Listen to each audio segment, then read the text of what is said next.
Perforated pelvic ulcer. हम 10 day disease series में 7th day में परफोरेटेड पेप्टिक अल्सर सीखने वाले हैं। A sore develop into a hole in the stomach or a duodenum. Then etiology, it may be bacterial, drug, excessive stomach acid. Food or antacid relieve the pain of duodenal ulcers but provide minimal relief of the gastric ulcer pain. Only 20 to 25% of the patient with the symptoms suggestive of the peptic ulcerations are found on investigations to have a peptic ulcers.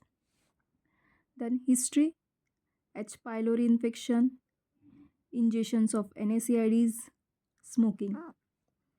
Physical, epigastric tenderness, right upper quadrant tenderness, biliary etiology, guaiac positive stool, occult blood loss, melena, acute or subacute gastrointestinal bleeding, cessation spash, complete gastric outlet obstruction.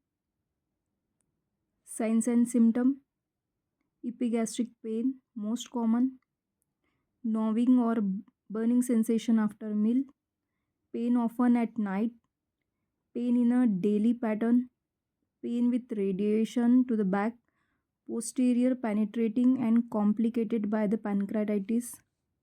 Then clinical manifestation, dyspepsia, including belching, bloating, distension and fatty, food intolerance, heartburn, chest discomfort, hematemesis or melena. Rarely, briskly bleeding ulcers can present as a hematochezia. Symptoms consistent with anemia. Sudden onset of symptoms may indicate perforation. NSAIDs induced gastritis or ulcers may be silent. Then diagnosis, H. pylori test, endoscopy, radiography, angiography, serum gastrin level, secretin stimulation test, biopsy and histological findings. Then differential diagnosis, acute cholangitis, acute cholecystitis with ciliary colic, then acute coronary syndrome, acute gastritis, acute cholecystitis, chronic gastritis, diverticulitis,